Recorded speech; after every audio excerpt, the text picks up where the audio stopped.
All right, everybody, welcome to tonight's public hearing notice regarding our collective bargaining hearing. Community members requested permission to speak on the topic regarding teacher compensation and collective bargaining are requested to complete a registration form prior to the hearing. All statements shall be directed to the presiding officer. No person may address or question board members individually.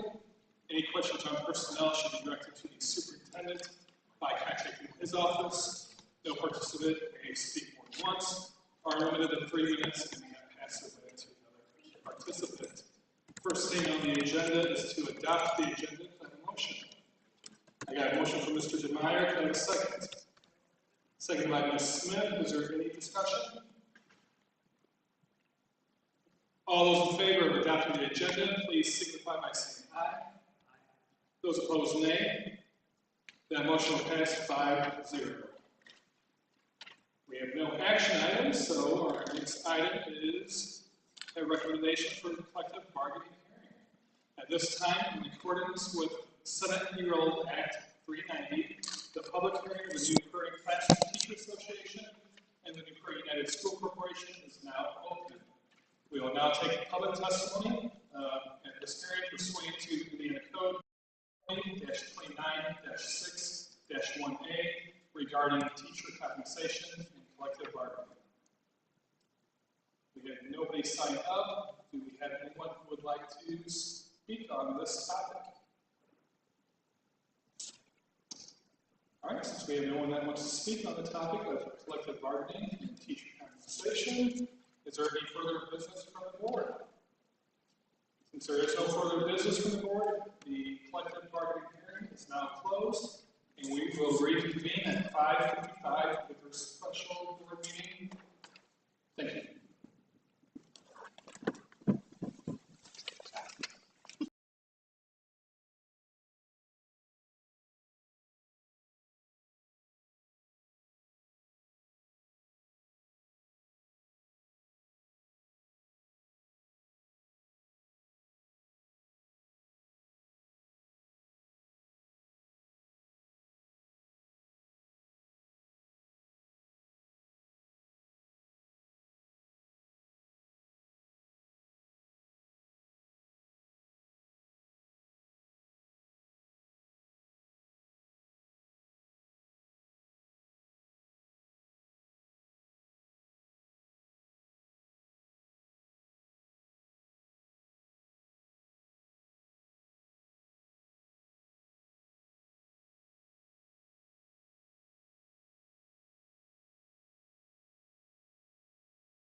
All right, welcome to tonight's special meeting.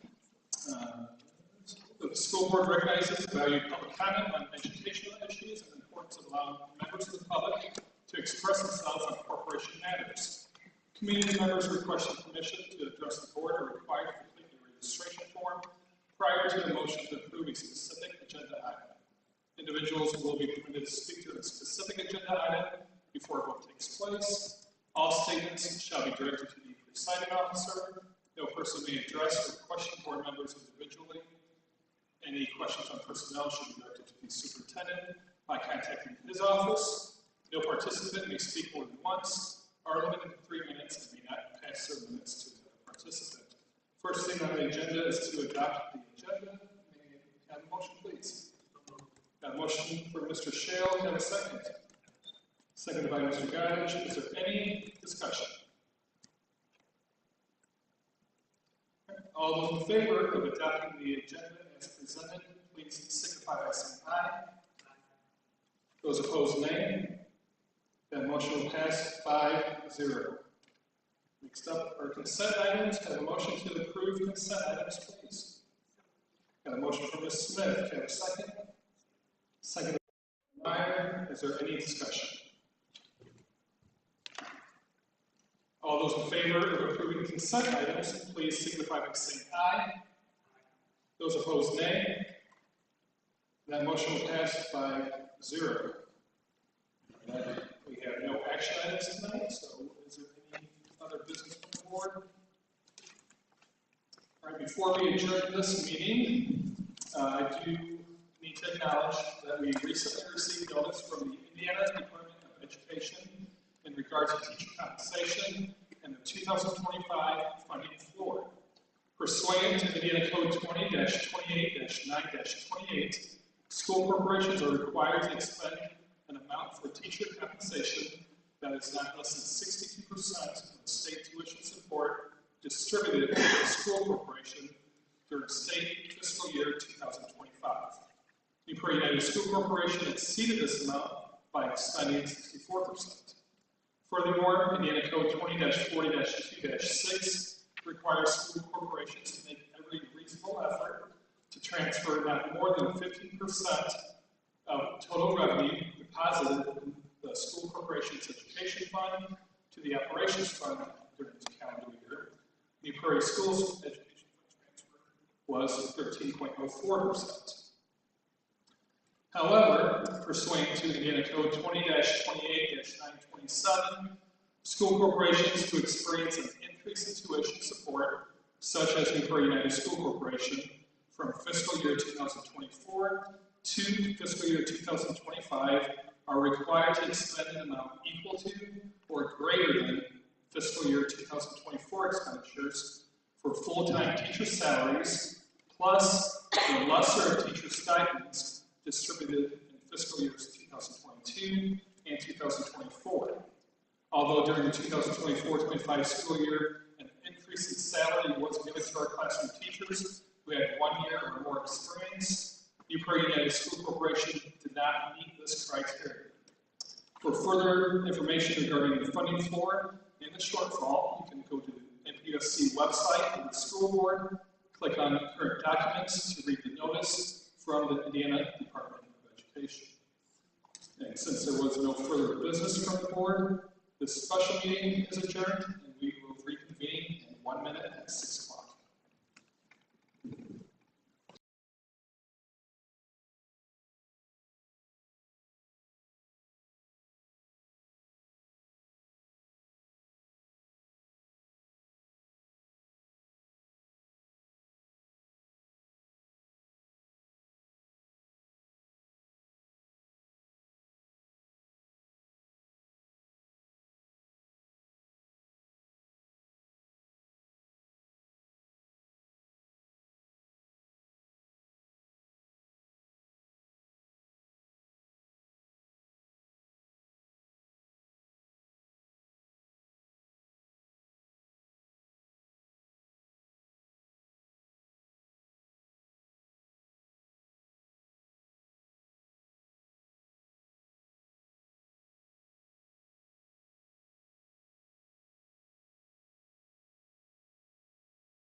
Staff, lead us in the Pledge of Allegiance.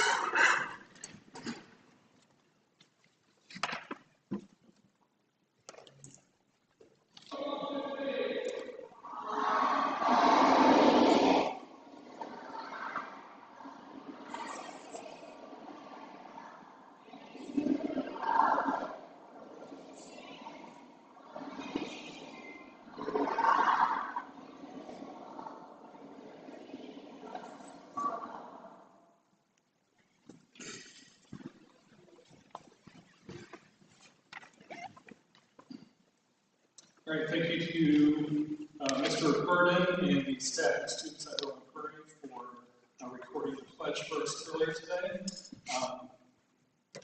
The purpose of tonight's work session is to engage the New Prairie community in a public conversation about the future of NPUSC school facilities.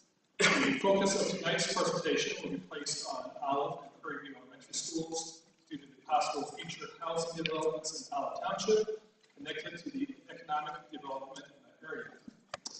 Following tonight's presentation by Dr. White, we will open the floor to questions and or comments from community members. During that time, no participant may speak more than once, will be limited to 3 minutes, and may not pass the minutes to another participant. The first thing on the work session agenda is to adopt the agenda. So I please have a motion to adopt the agenda.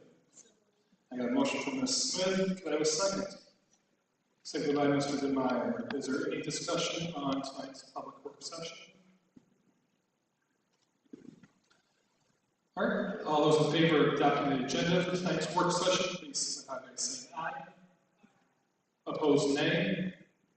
That motion will pass 5-0. So at this time, I will ask the board to go ahead and step down into the auditorium to listen to the presentation as well. And I'll hand the floor over to Dr. White.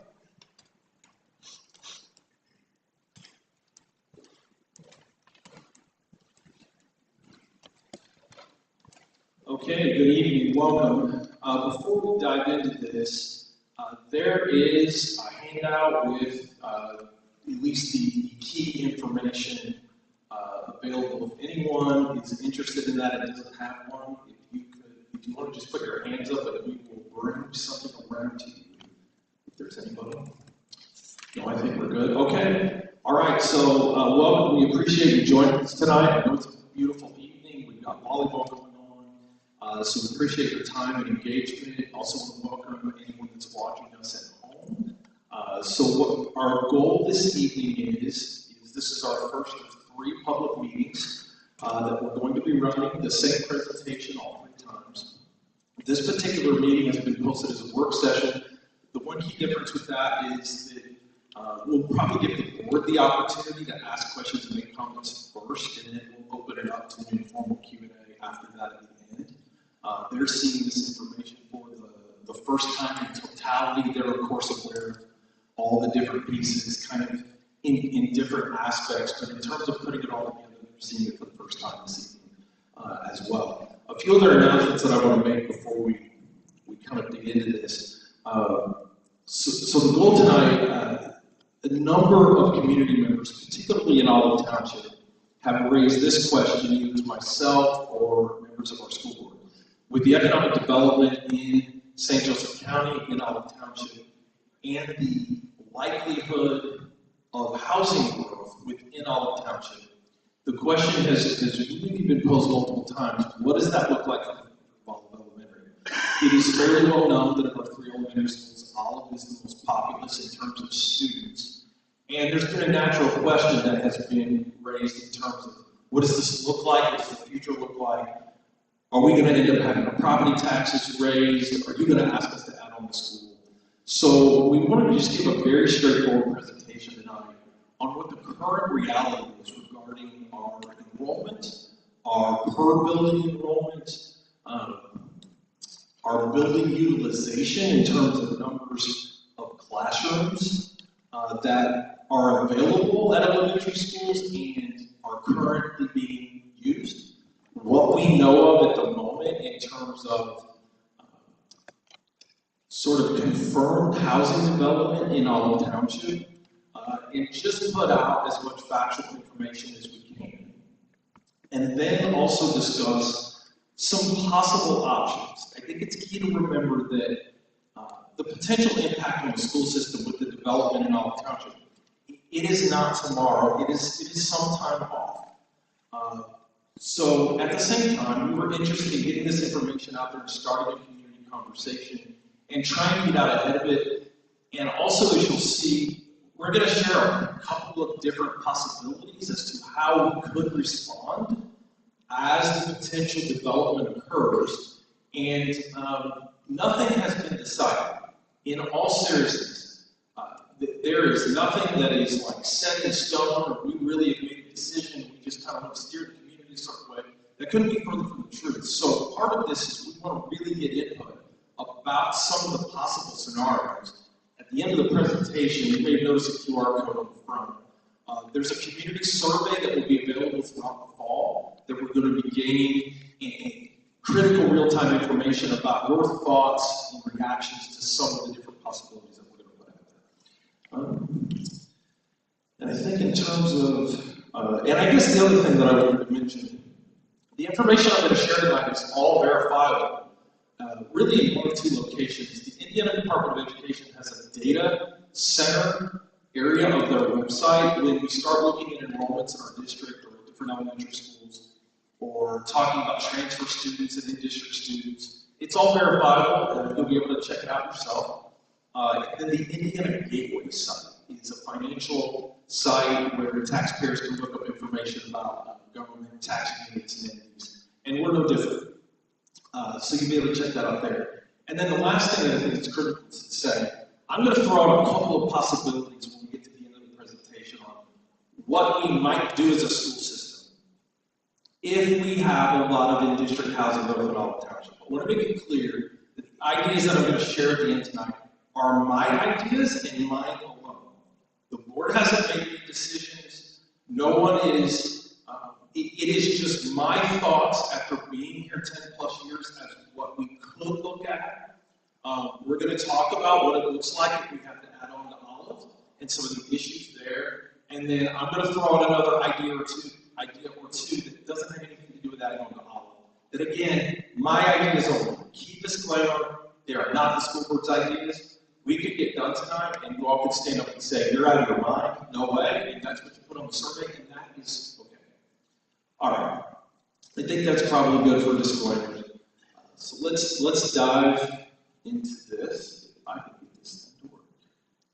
All right, I think it makes sense to start with the following. Before we get into enrollments at schools and etc., I think it makes a lot of sense to start with a bit of a celebration and a bit of a contextual start to the following. The school system has always been an excellent school system. It has been a well-performing, highly sought-after school system going back to its inception in the 1960s and 70s. But at the same time, there has been some notable, even kind of above our historical success over the last 5 years or so. And the point to bring that up is to say, as we evaluate our situation and what our possibilities are going forward, we probably want to think about how do we handle these situations in the future in a way that supports and adds and keeps going to the amazing momentum that is currently going on. I just captured a few on the academic side, which is what we're about ultimately. The following data point is pretty amazing and something we should be very proud of. There are 300 public school systems in India. Of the 300, your school system, my school system, our school system, in terms of students' performance in the state I-level exam, and if you look at students that are passing both the language arts and math, which that would be our goal, to be as well-rounded in our education work as possible, there are only about 20 school systems that are outperforming us. And here's the even more interesting part. When you look at that list, almost all of them have a much lower rate of students in a poverty situation on free and reduced lunch than us. There are very few school systems on this list that have students in a free and reduced poverty rate situation above 30 or 35%. Our current situation with that is 40% of our students. Only about 4 to 5 school districts, much less than 10, are on this list in the top 25 or 30 and have poverty rates above 30%. So we should be proud of that, and it also means that we are overperforming, outperforming similar school districts as well. That is something to be proud of, and should be paramount in our minds when we think about how to manage the future of the school district. How do we continue to foster and support that? With that, you're probably aware, many of our schools at this point have won various awards groups, most recently Rolling Prairie Elementary, National Blue Ribbon School Status. Olive Elementary has been named an Indiana 4-star school. Prairie View Elementary, when you really dig in and look at the data, has been just as strong a performer as Rolling and Olive, and consistently passes students on IRE grade exams in 3rd grade at 95% or above, and has pass rates at similar levels to the other 2 schools on the network. So all 3 of our elementary schools are thriving academically, particularly when you compare similarly situated school systems. This is a part of the reason why we don't have time to do a deep dive in this tonight, but the people that were in this photo a couple of years ago are responsible for the key critical work that goes on with our students. If you're interested or you're not aware, there's a whole section on our website. We pursue sort of an approach to student learning called the professional learning community process, and the proof is in the pudding, so to speak, in terms of results. And it's just a piece of our more recent story. And then, when you turn to extracurricular and co-curricular programming, again, it has just been an incredible run in recent years for the school system. Last school year, both the show choir and the marching band were in the state finals in their class. And then, of course, you're aware that in the last couple of school years, we've not only earned our first team state championship in athletics, but now we've gotten to 2. And if you weren't aware, our wrestling program placed so many kids in the state finals last year that throughout the state finals weekend, New Prairie was basically the smallest school in the state that was placing in the top 10 team scoring at the wrestling state finals. And we were rubbing noses with the largest school systems in the state that are known wrestling powers. And it was a fantastic moment, and there's the group that was there last year. So we really have a lot of great things going on, and thinking about how to move forward in a way that continues to support this and student success would be the goal. So I think it makes sense to kind of set a stage on this. Our in-district population boundary, let's take a quick look at that. We will get into, and I know some of you have questions, transfer students. We hear about transfer students. How many we have? Well, we have quite a few. The answer is yes to all of that. So to start with just our overall exterior boundary, if you're not aware, I think we all are, that we are a bi-county or 2-county school district, and we have the wonderful joy of also being in 2 different time zones, but we run the school system on Central Time, of course. So, of course, we have Olive Township over here to the right, in the Eastern Time Zone, and then we have Prairie View, Rolling Prairie in the Central Time Zone, and then the boundaries to the east and the west. To the west, you Range Road over here, Sage and Rush over here, then going down to Division Road and Crumpstown over here, and then, of course, the state line to the north. I'm going to come back to this slide later in the presentation and talk about elementary in-district boundaries, because I think that's a key part of the conversation that we need to put out there as well. So I'm going to come back to this one. Okay. Here we go. All right, so for the next phase of the presentation is just very straightforward regarding student population trends over the last 5 to 7 years and going back to 2000. You are probably aware, if you're not, you will be now, that around 2005 to 2008, school systems across the state responded to a state law change that allowed for open enrollment. Our school system changed our policy in 2008 to allow for out-of-district students that don't live in this population boundary we're looking at to enroll in the school system as long as there were open seats. So our story coincides with that change with the state. In 2000, we were just above 2,500, and as you can see, as we got into accepting transfer students, our population slowly grew to a high point. Right around the end of Mr. Doherty's time as superintendent and my start in 2015, we were just over 3,000 students. And we were right around there till about 2018. And a key point for tonight that I don't think the community fully realizes is that in reality, you're going to see with not only our district, but all 5 of our elementary schools, our student enrollment is actually down a little bit and has been on a trend over the last few years to be down. And I think that's a key piece as we evaluate what's happening in Olive Township. As you can see with the district, starting right after COVID, in 2021, we started a downward trajectory from 3,000 to 2,950, with a brief up in 23, to its low point in 2024, 2,842, which was the lowest enrollment we've had since 2010, 2011. Now, we have had a slight increase this year. To be straightforward, why? We noticed a lot of students were withdrawn due to online school options, particularly at the secondary level. So this school year, I'm aware for the first time, we are offering an online school option for secondary level students. And we have been able to not only keep some students, but bring some students back that had left us. So we have about 60 students in that online option at the secondary level. Some of those students are here on a half-day scenario, some of them are here partial day, some of them are here online. If they're involved in athletics at the high school by IGSA regulations, they are required to be in the building a minimum of 1 class period.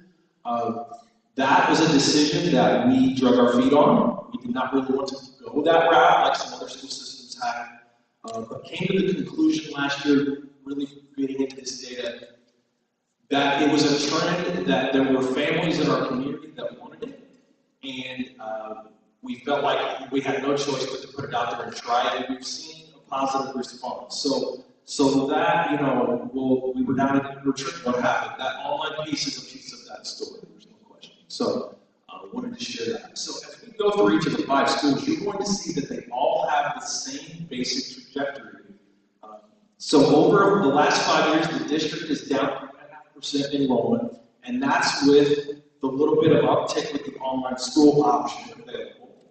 And as we go through the 5 schools, the high school has about a 2% decrease over the last 5 years. We're currently sitting at, we're actually at 972 as of today. It's a little bit higher even than when we put these numbers together just a week or 2 ago.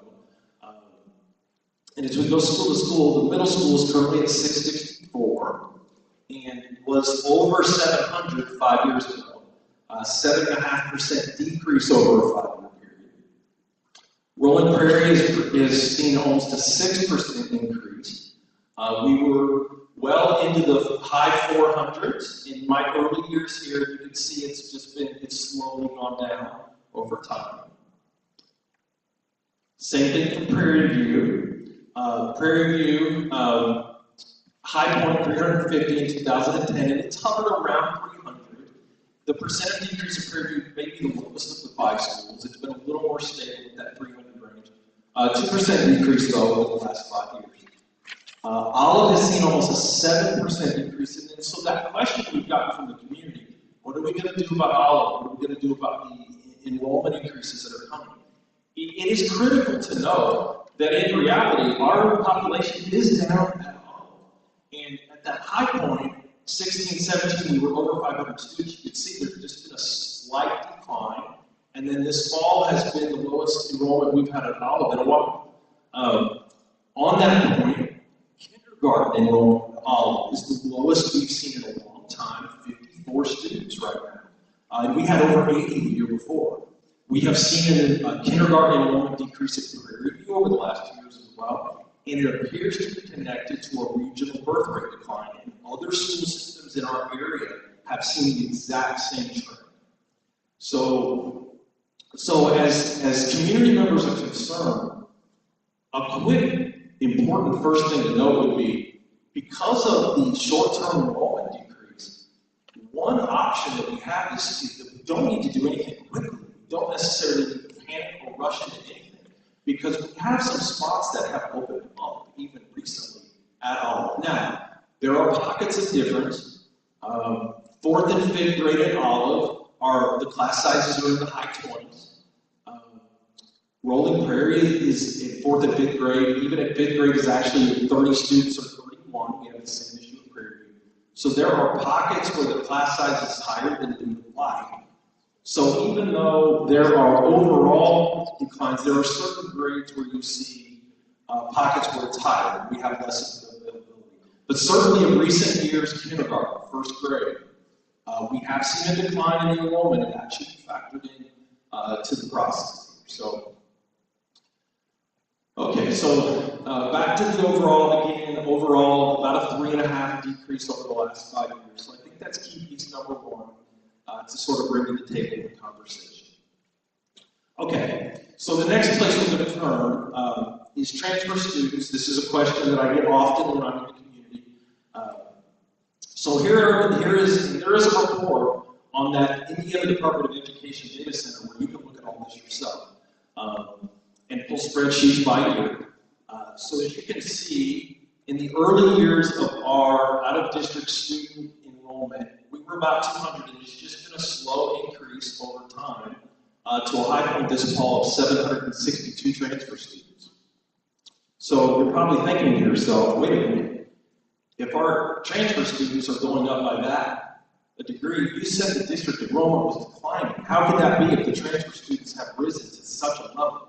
Well, the truth of the matter is that our in-district student population has declined significantly, particularly in the last 5 to 7 years. And out-of-district students have sort of kept us at, from it declining even more. Now, a couple key points of breakdown about those transfer students. It is 26.5% of our student population as we sit today. When I first arrived in 2015, we were much more in the 10 to 15% range, and it has just been an increase over time. The school system is very popular. As we talked about at the beginning, the school system is doing a lot of great work. It is critical to note the following. There are some misperceptions about these students sometimes that I think it's appropriate to say a couple things about. First of all, as you see the breakdown from last fall, South Bend 405, 150, Michigan City 111. And then there are 181 students that live in this school system that do go to school elsewhere. That 181 students that we lost last fall, 75% of those students were in online schools.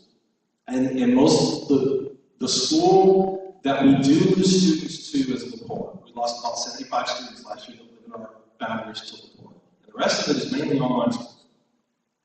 Back to our transfer numbers, that 405, there is a large misconception at times in the community about those students. The truth of the matter is, when you dig into it, 80% of those students are from Warren Township, which, if you know the regional geography, Warren Township sits between the city of South Bend and Olive Township. So we're talking about the neighbors right next to Olive Township. That is where the vast majority of those students are coming from, number one. Number two, 9 out of 10 disciplinary situations in this school system that lead to suspension are in-district students. Out-of-district students rarely are significant contributors to discipline. When they are, we also, by policy, can remove the student enrollment of the student if they exceed 10 suspension days or 10 unexcused absences. By policy, they are automatically ineligible students.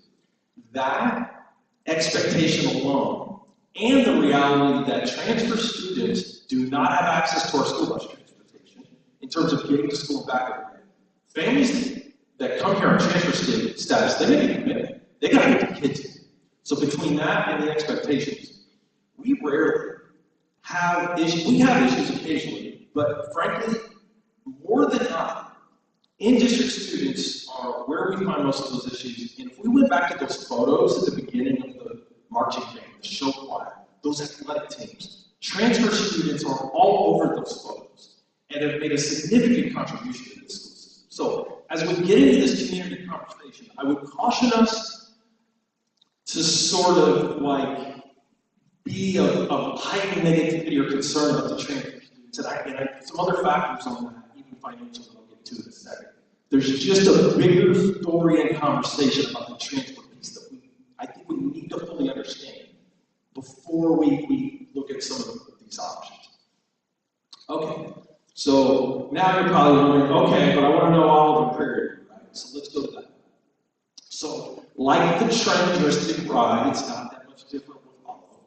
Oh, and I forgot to say at the beginning, I know some of you are trying to feverishly take notes, and appreciate your engagement. This presentation is going to be on our website by the end of Wednesday. So if you don't catch it today, you'll be able to pull it up on our website. Anyway, as you can see with Olive, it's the same trend we see district-wide. This is where we sat in the fall of my first year in 2015. About 19% of the students at Olive were transfer students at that time. Again, overwhelmingly from Warren Township, with some students coming from more deeper into the city of South Bend, but that's a minority. Most of them were coming from Warren Township. And you can see, as our population has decreased at the school over the last 10 years, the transfer students have actually decreased to the point that it's almost 40% of the students at the school at this time. So, now, it's a fair question to raise. Wait a minute, if you're going to talk about adding on to Olive, 40% of the students don't even live in the traditional boundaries, and their property taxes are going to South Bend and not ours. That seems off. That is a fair question. I'm a taxpayer with you, I live in New Carlisle. I actually agree with that perspective to a point, but I get that perspective and actually, to a large extent, agree with it. And I'll get to my thoughts about that later. So this is the situation at all. Let's go to Prairie View. Not as many, the school isn't as big, but again, very similar trajectory. We were at about 6% fall of 2015. The enrollment has been more stable in the low 300s in Prairie View. But as we've had that small decrease over 10 years, the number of transfer students in Prairie View have increased. It's about 20% of the student population. And again, as the in-district student population of the Prairie schools has declined, the transfer students have come in and helped stabilize the enrollment. Now, there is another aspect of this that matters. And there we go. It is appropriate to talk about the financial impact that our transfer students have on the school district. I've mentioned the impact on performance, the impact on just the school community as a whole. There have been a lot of positives with that. And then there's this. Because Indiana is an open enrollment state, as long as your school system sets up a policy to allow for, and 90% of school systems in Indiana do at this point, the state of Indiana funds education programming and salaries and benefits of the employee impact students in the classroom in what they call the education fund. And at this time, and if you look into it, you're going to see some variability from school system to school system based on some factors like the poverty rate of the school or how many students are engaged in vocational or academic honors type of programming. But you're going to find, in our case, we get that amount per student, whether they're in district or out of district, for the education fund of the school system, which is supported by the Indiana sales tax and sales tax collections. And that's a different ball of wax than the operations fund that we'll get into in a minute. And it's supported by our local property taxes. So, as it stands right now, and the data that I've shown you previously, regarding the transfer students at each school, at least the two, with all of Prairie View and overall in the district, the education fund of our school system is bringing in almost $5 million a year because of transfer students. That is a significant amount of money, and it is 20% of the budget that impacts our how we program and work with our students, and also compensate our critical teachers that have made all this success work, and other support employee groups related to education. So, a couple of takeaways. Very straightforward. Over 20% of our student population are transfer students at this point, 23.9 last year. It's over 25, as I mentioned, for this year. As in-district populations have decreased, transfer students have increased, and it's stabilizing declining enrollment. And there is a significant financial impact that cannot be ignored. Our school system is a very sound, stable school system financially.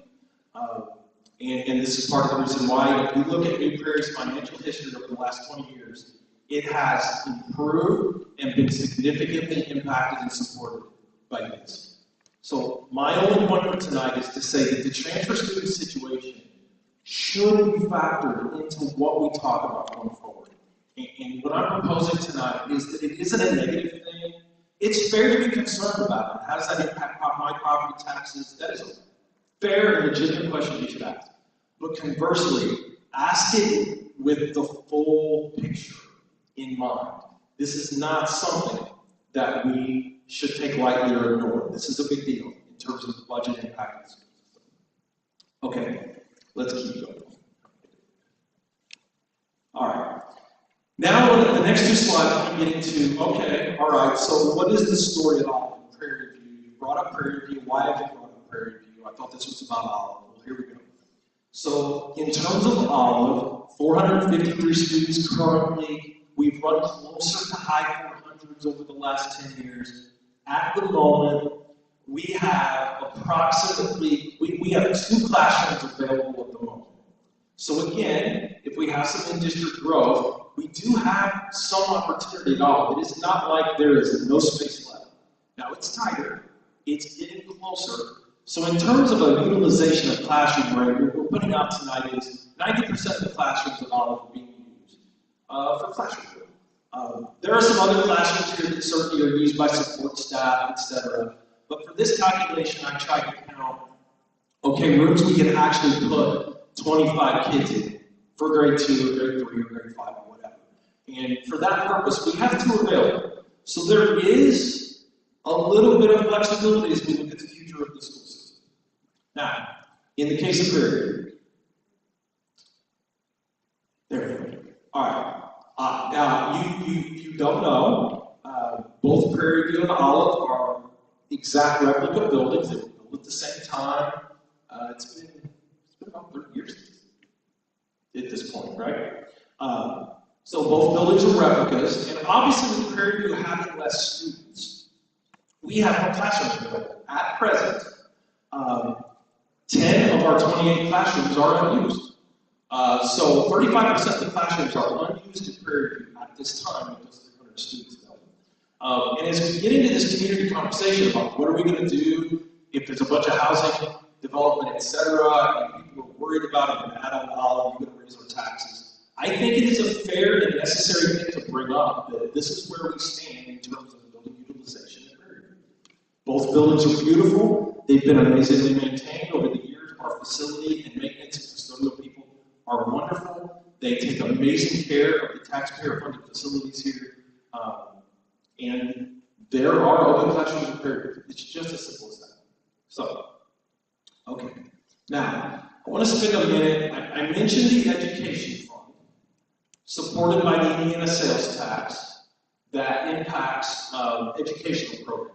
And I also wanted to quickly mention, when we think about the money that transfer students bring in addition to the in-district students, think about the standing of the school system and its success.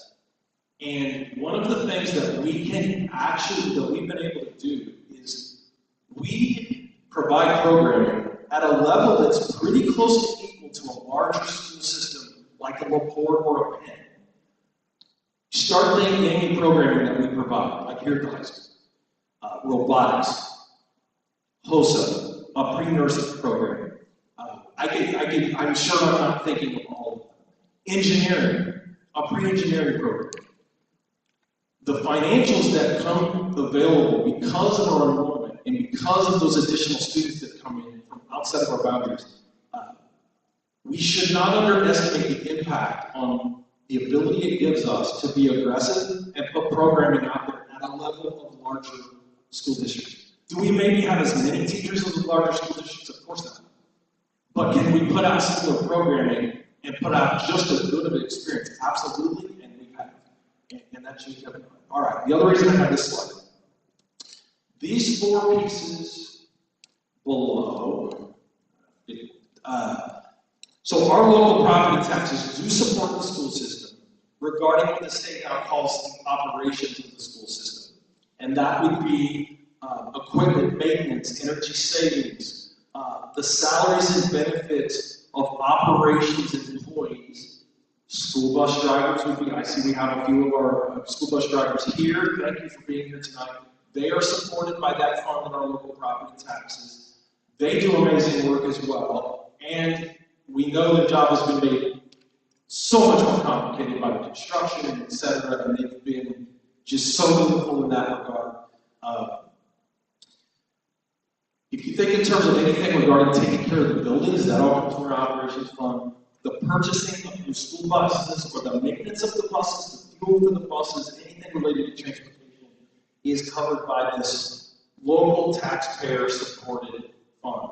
And if you caught it, Mr. King announced, as a part of that financial piece that we had to announce as we get ready for bargaining with the teachers this fall, he mentioned that 13.04% of our education fund revenue from the state is transferred to the operations fund to support that fund. When that fund all came to be like this, it's been about 5 years ago, many school systems struggled to balance that fund in the early years of how it existed. Because for the first time, we had to buy buses out of the same fund that we were maintaining the buildings. The transfers and support of our education fund to the operations fund has been critical in stabilizing that fund. We overspent the revenue of that fund the first 2 years of its existence. It was a concern. Over the last 2 years, we have been able to meet our budget and slightly underspend the revenue, in part because of the education fund support of this. And you're aware we have local property tax relief coming through Senate Bill 1. So most of the future monies that we're going to get from local property taxes are basically going to be capped. It's not that our current money is going to necessarily be taken away, but as inflation keeps happening over the next 5 or 6 years, the new money that's coming in is going to be severely reduced.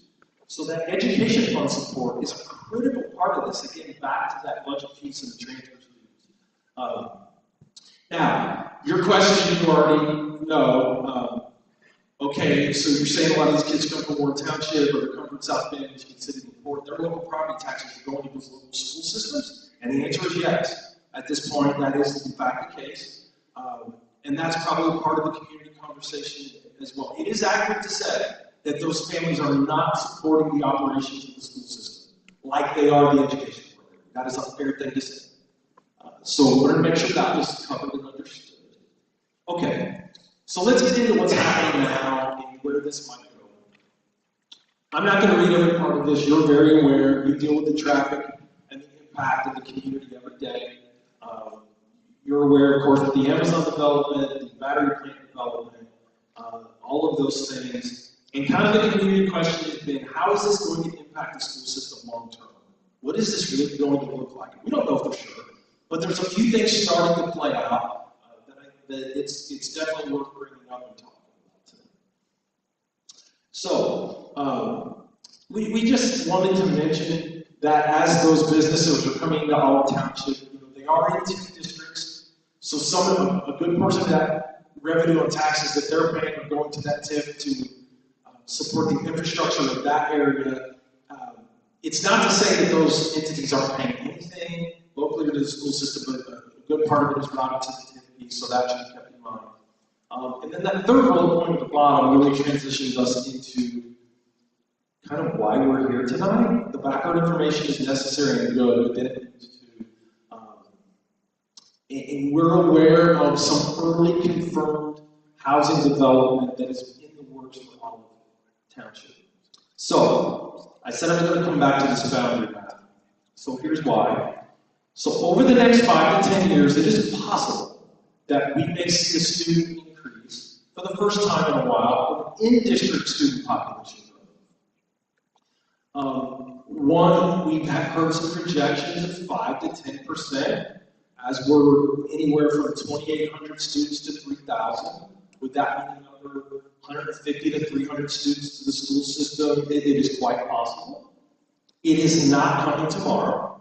We have time, no question.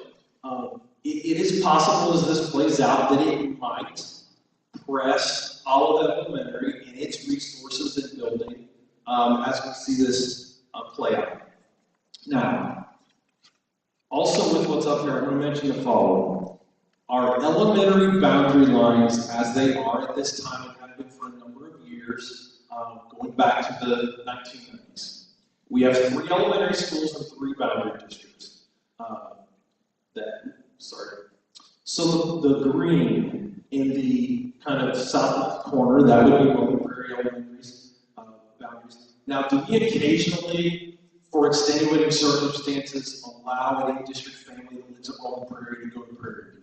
We do. We try to have families go to their traditional boundary.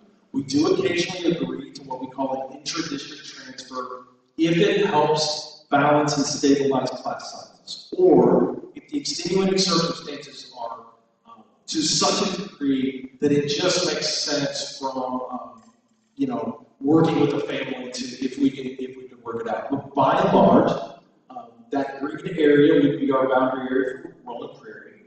The middle of the school system here, going to the northwest over to the Hudson area, would be Prairie View, and then of course everything over here in St. Joseph County and Olive Township would of course be Olivet or Elementary. Those are the boundaries as they sit at this time, and I present that just to get us thinking as I present some of what we might consider going forward. Now, this is a good place to talk about what do we know right now about the future of Olive Township as it relates to housing development. Confirmed at this point, we know of two situations. One of them, you're aware that there's a lot of land on the edges of New Carlisle that we think eventually will end up housing development. At present, one of them, would be due south of the town, not too far from State Road 2, there are 14 homes going in that location. And that should be coming up in the next couple of years. And then this is the one that's really sparking conversation right now. That situation, you may be aware and have seen, the county has applied for a major grant for infrastructure development at that spot. That's just north of, on State Road 20 near Spruce Road. And right now, it is confirmed, as we understand it, that about just over 500 housing units are going to end up in this location. Now, is it going to be next year? No. Are we 3 to 5 years out before that hits reality? It may be closer to 5 to 6, even into 7. But there are confirmed plans that is coming. Of the over 500 housing units, our understanding is just over half of them are 3-bedroom townhomes. And then just about half of them are 1 to 2 bedroom apartments.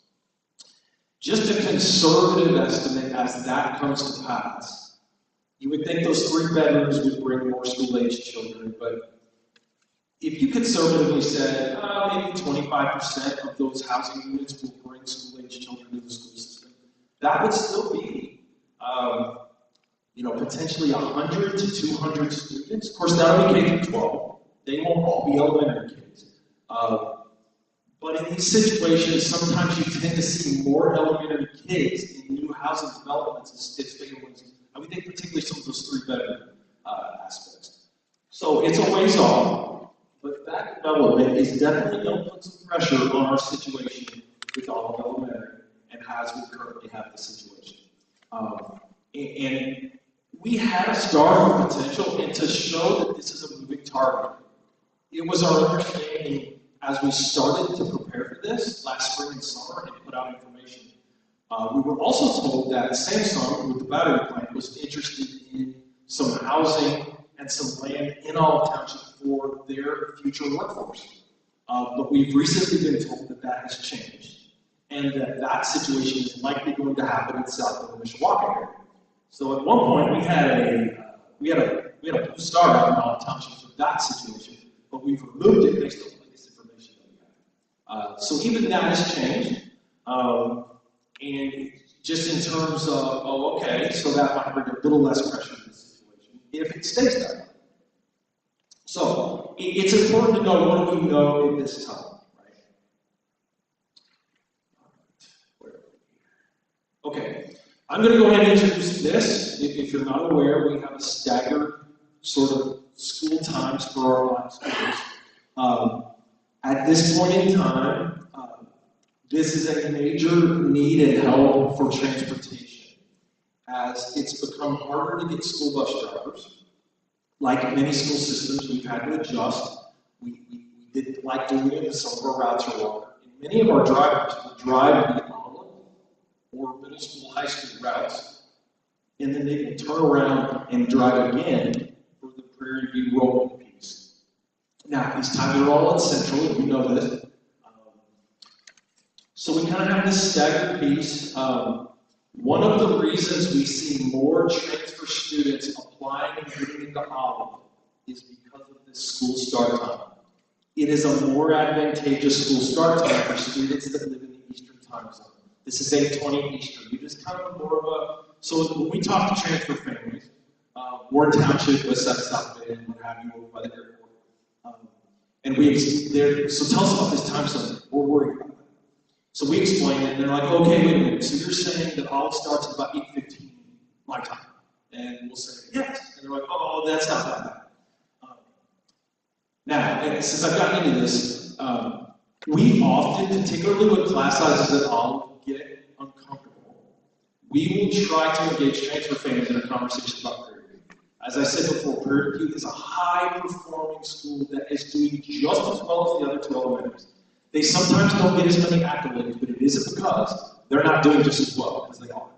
So we will sometimes try to engage those families in, hey, would you consider Prairie View? There are open seats, there are less students.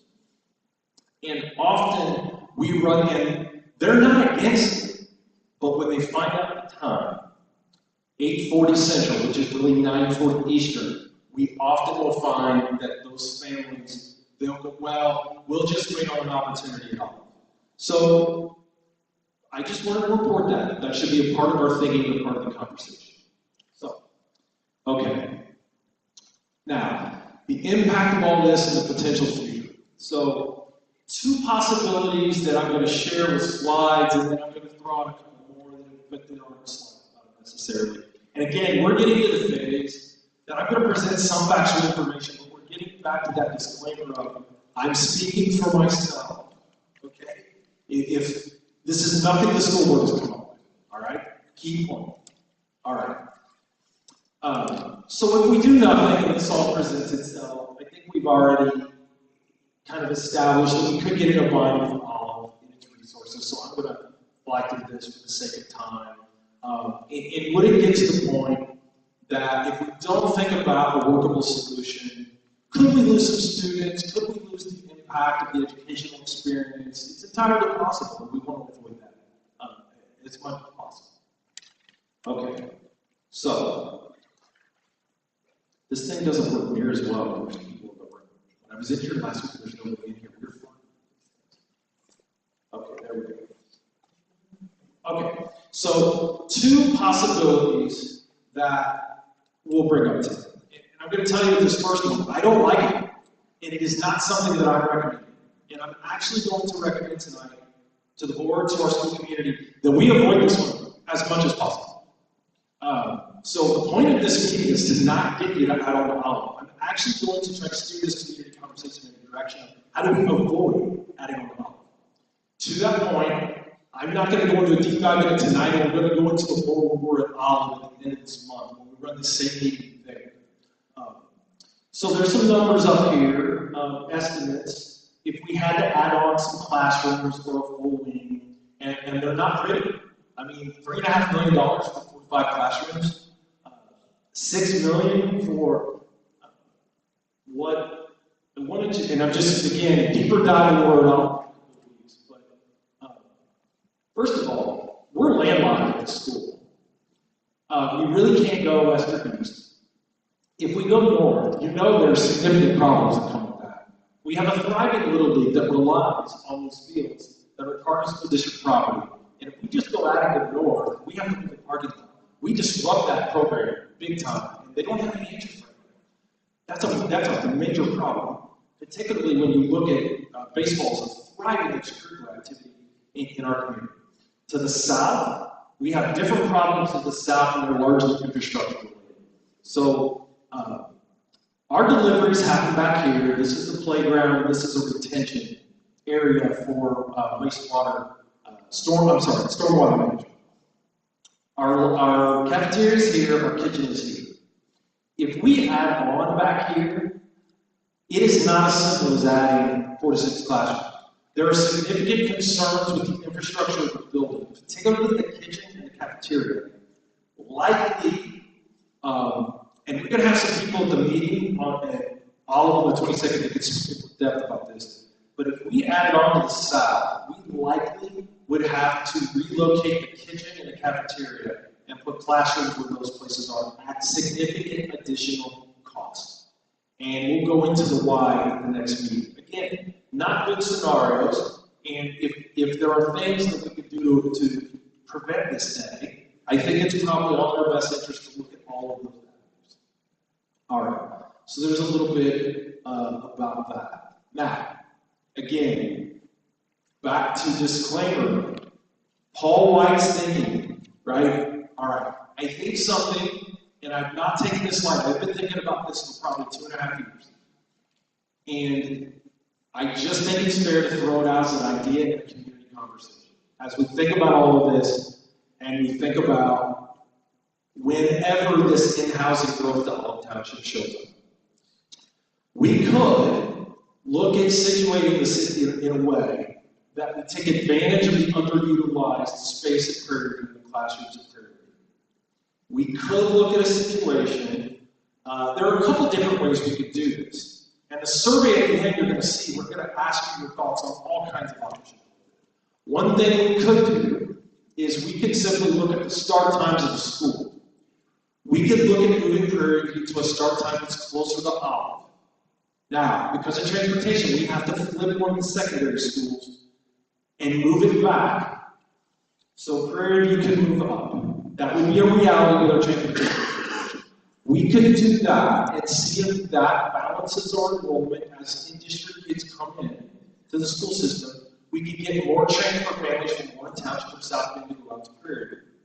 Now, the downside of that might be that would families want to, it's almost a 3-mile additional drive. I've driven some. If you don't run into a train, it doesn't take too long.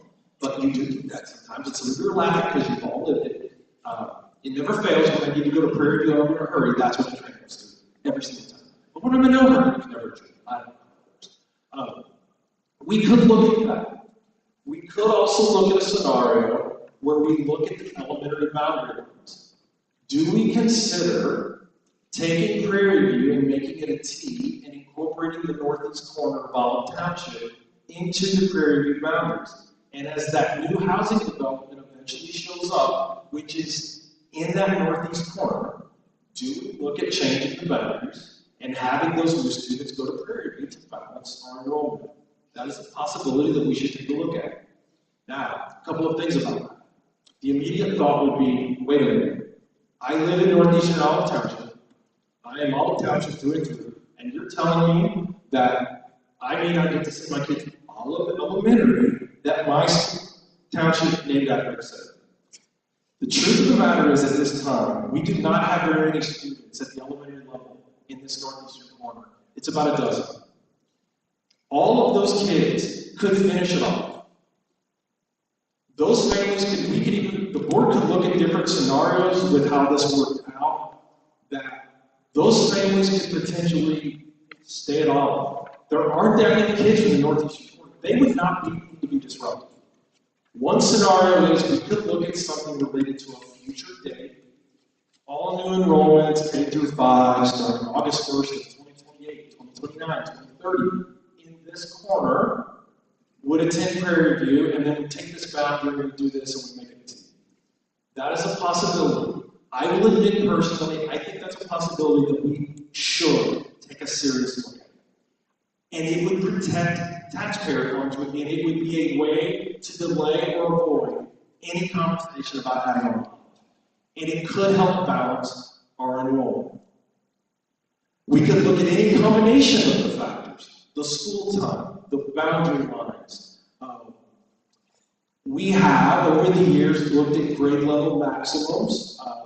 Because of the enrollment decline in recent years, we haven't needed to enforce them as significantly. We could go back to that. We were into that a lot more in my first 3 to 4 years here. But we haven't had to as much because the enrollment's gone down a little bit.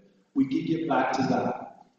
This is a possibility that could be looked at. And if you're a Prairie View family that thinks, wait a minute, I don't want to go to a different time, a work schedule, whatever it is, I don't like this. I get it. If I was in your shoes, I would probably say the same thing. I'm just saying tonight, and I'm going to say throughout the fall, that I think I have a responsibility to be as honest with all of you as possible. And I think I would not be doing my job if I did not suggest that this needs to be considered. And could it be managed in ways that would be reasonable for everybody? Like, let's take Prairie View. Let's say we change the start time of Prairie View, and we move it up.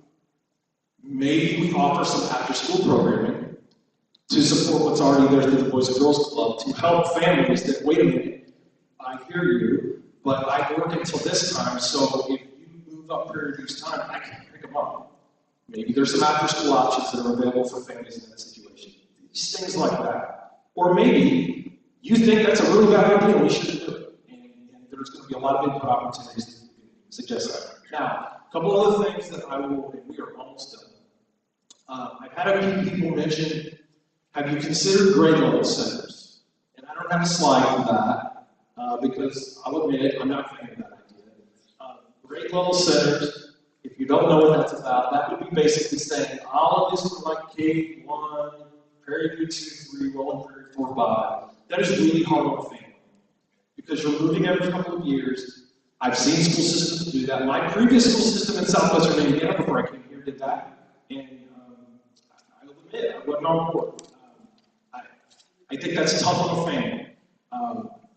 When we get to the survey at the end, there are open-ended questions that you can submit ideas and comments. If you think that's something to consider, write it in. But I'll admit I didn't put a slide up because I just don't think that's an area we should go. It'll be hard on transportation as well, but the bigger thing is it's just hard on families. I mean, you just think about parent-teacher conference. It's bad enough getting from elementary to secondary, and then I got a first grader, and I got a secondary grader. So I don't see that as an option, but maybe that's something that gets considered if people want to write that in. So we've thrown out some possibilities tonight. So what are the next steps? So this is our first of 3. We're just getting started. We're going to be at Olive in 2 weeks. We are starting at 6:30 because we're going to run a regular board meeting first, and then we're going to be at Prairie View in late October. This QR code feeds to a 10-question survey that we seriously want input on this. Maybe what I've thrown out, just maybe there are better ideas out there. Okay, I wanted to point this out. This is one of the last questions on the survey. You can see what we're trying to get at. After reviewing the presentation, which option is the best approach? Selecting this one, we want the one answer, the one you think is best. There's another one where we ask, what should we avoid? And you can pick more than one, you can pick them all. You can say, you're nuts, we don't like any of that, forget it. But for this question, we want the one you think is best. And if you'll notice at the bottom, one of our options is that we do nothing. We don't. The enrollment is down some, even at all. So that should be factored in. Maybe we wait and see how these housing developments play out. I already mentioned one that's already changed just in the time we prepared this presentation. And then as you can see, anything from do we expand all of the capital project? Yes, that one would be a property tax increase. There is no hike. So, and then these other ones about Prairie View and building utilization, there's one where, okay, interested in that one with all the options presented, interested in that one, but don't mess with the start time, but change the elementary guidelines. So to give us a chance to really dive into which scenario maybe is one we should look at more than others. So that will take you to the survey. This and the full presentation will be on our website by Wednesday. I appreciate your patience. This was the first run on this. And I've been 10, 15 minutes longer than I was planning, so I need to work on cutting it down probably. So I mentioned that this is a work session, so before we open it up for some formal questions and answers, would any of the board members like to ask questions or make comments? Probably just really interested to know what they think, right? So we can take, let's see, Corey, where are you at? Should we pass this mic that I've got, or do we have another one? Okay, all right, great. So we're going to grab a mic and start passing around. Let's start with you. Thank you. I'll grab one real quick, fast forward.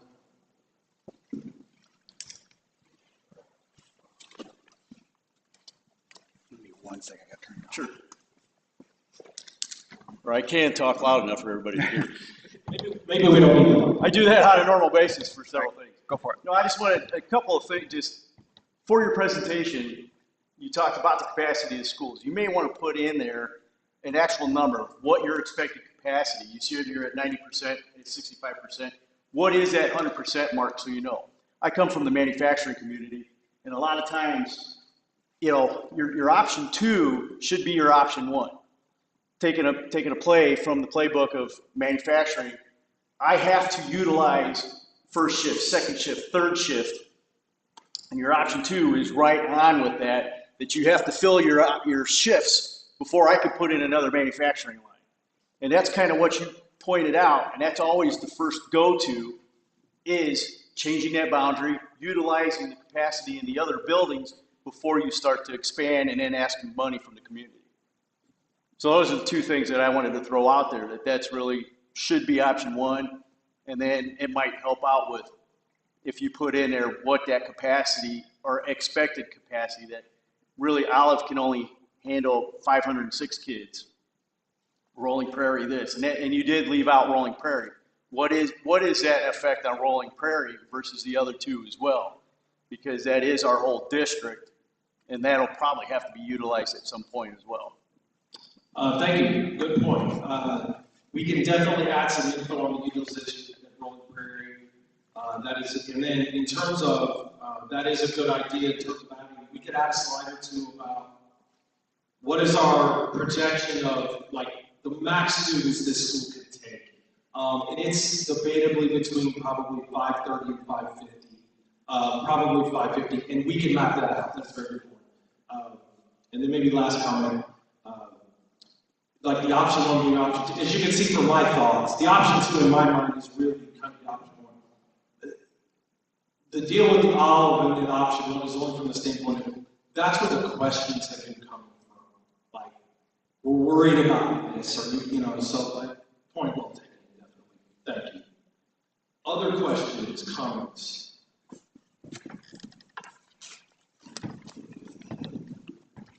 Mr. White, I compliment you on your presentation.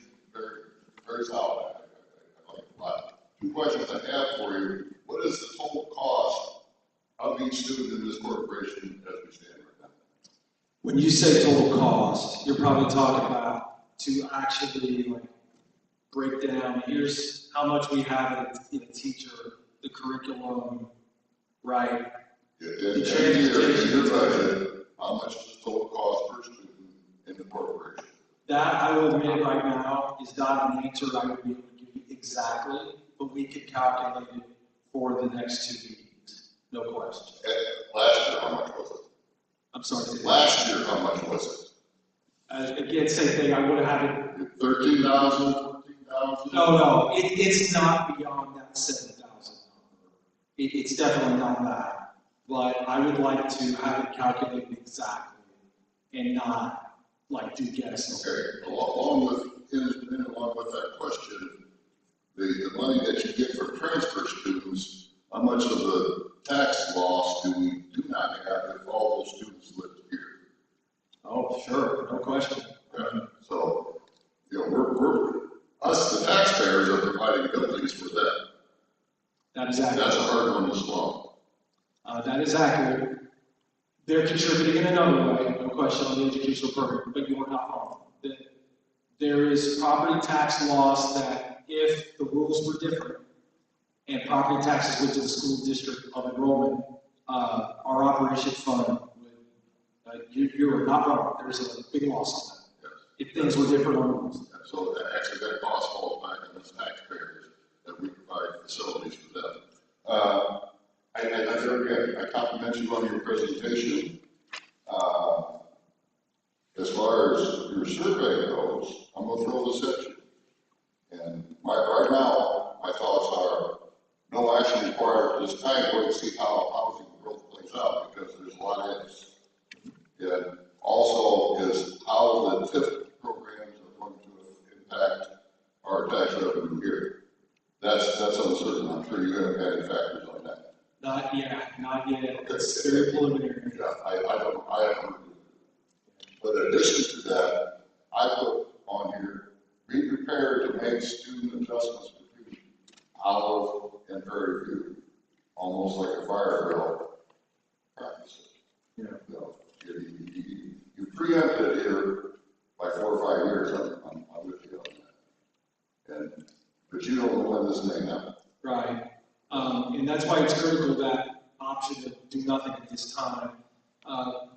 But at the same time, I think it's critical for us to start thinking about this as a community and maybe get ahead of it and be prepared with some scenarios as when that day finally comes when we're seeing construction here, there, everywhere. So. Or to come wrong, is that the presentation? I copy. And we'll work on that calculation for the next 2 weeks.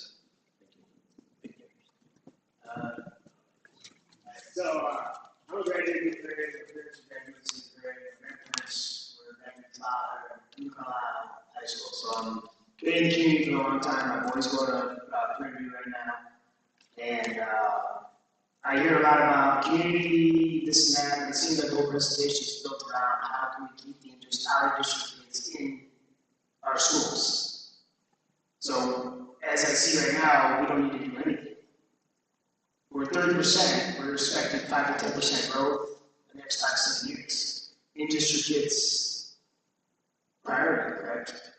That's more tax revenue for us, because the in-district kids pay property taxes or whatever comes from that. So at this point, there's not an issue. We're already disenfranchising our students for oversized classes. We got classes at 30 kids per class, and then you want to try to power on, okay, we got out of the warrant, how do you want to say it, you're out of district kids. I'm sorry, but I mean, that's not my problem. I have a home here, I've lived here my whole entire life. I pay for my kids to go to school. I don't want my classrooms crowded with just because we need to have money with it. I'm sorry, that's just the way I feel, so. All right, after.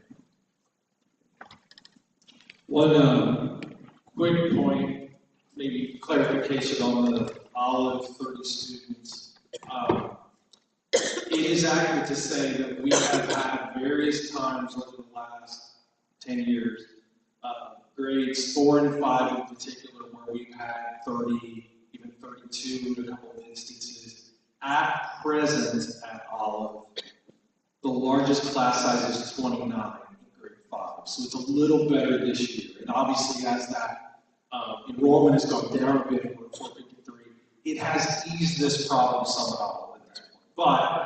But you're not wrong, and we have had that at times over the Alice has 4 first grades where you guys too. 30% of our kids that are out of district are coming from Alice because it's close to that and it's school time. So I mean, I'm not trying to say like no out of district kids, but I'm saying when you're talking about more money from us, you just put out a referendum, what, 10 years ago? Yes. There was no sunset clause in that. And then that's forever. Quick, that's actually not forever. That referendum was a building capital referendum, and we will pay that off in 2033. Okay. So that ends in 2033. You're getting more money on that with the inflation on home prices. You're collecting more money than you've ever done. Because there's not many homes that are under $265,000 in assessed value in the New Prairie area. So now, from what, 10 years ago or whatever it was you guys put that in, you're collecting more money off our tax dollars plus the land on top of that than you ever have. So as far as I'm concerned, it should be paid off sooner. Well, regarding the referendum, that amount of money we're collecting from you is set. Right. That isn't impacted by improved assessed values or growing assessed values. Well, it's based on your assessed value of your home and how much you pay. So, but the amount of money that we owe Right. is a set in stone number. And actually, regarding the referendum, we should see there should be almost as assessed value grows, there should be a lessening of what some of us are dealing with on the referendum piece. Now, what you said regarding collecting more money than ever, that would be, I think, a legitimate thing to say regarding the property taxes we're collecting to support the operations program. Now, there are some caps to it, and then there are some more tax relief caps coming, but you want to take that. Any other questions or comments? We've got someone.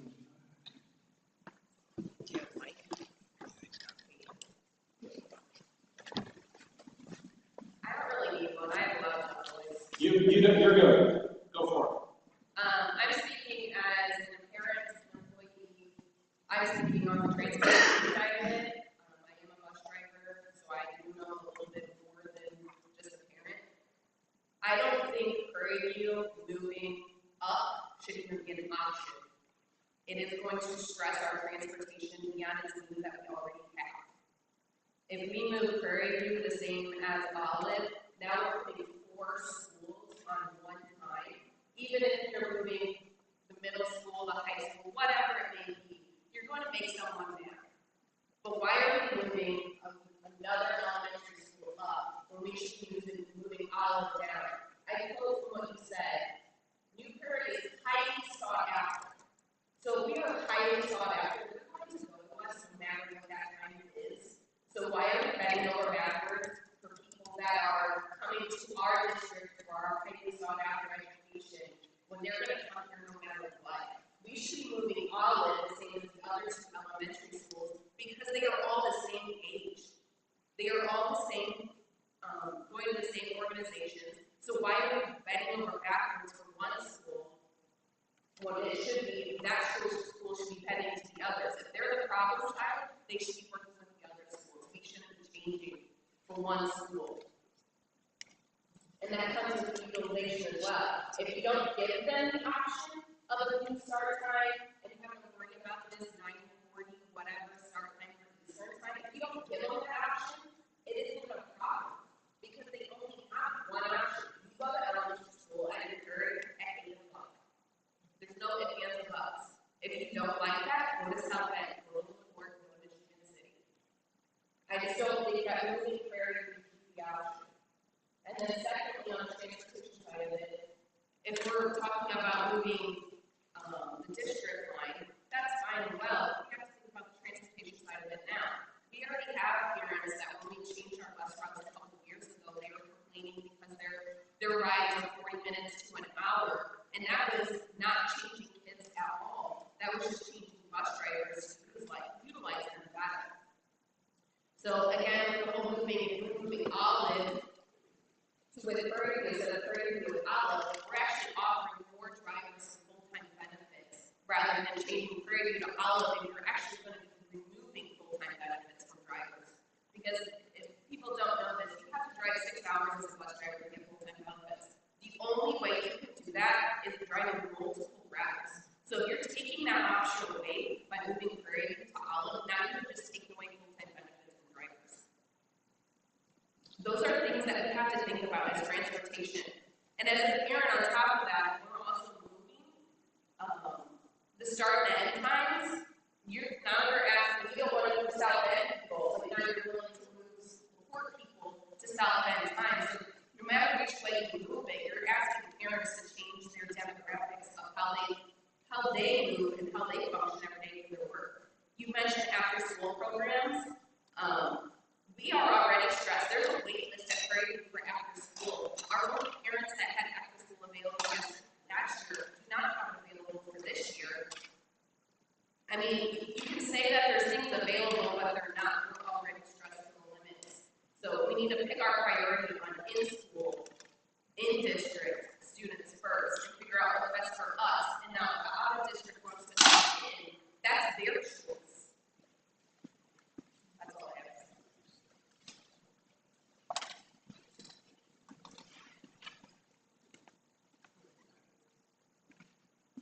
I mean, I don't think there was a question. I mean, this is an input session.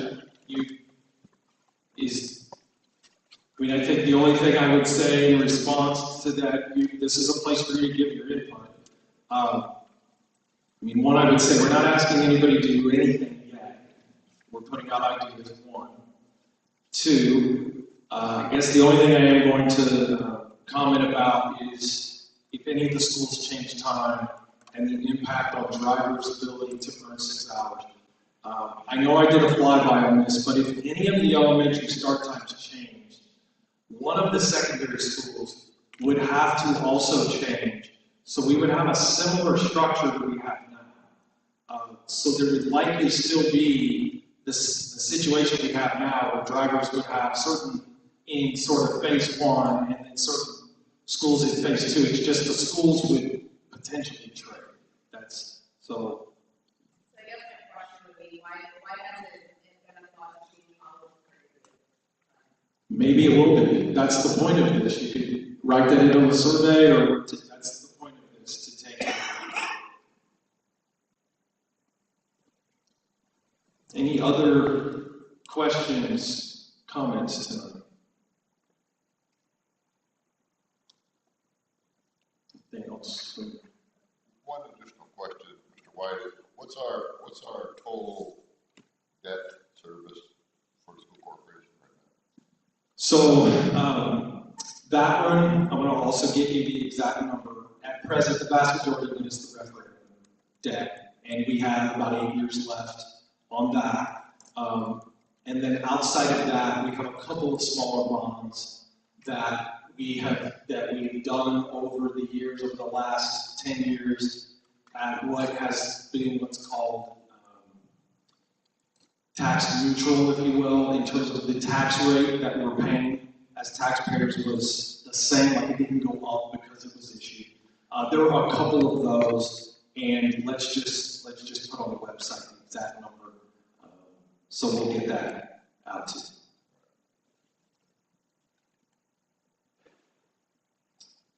Okay, anything else for tonight? Anything, board members, questions or comments? Okay. We thank you for your time and engagement tonight. We've got some things you suggested that we need to add to this and some information we need to get on the website. We'll be back at this on the 22nd at 6:30 at Olive Elementary. It'll be the same presentation, and we appreciate your time and engagement this evening, and have a great evening.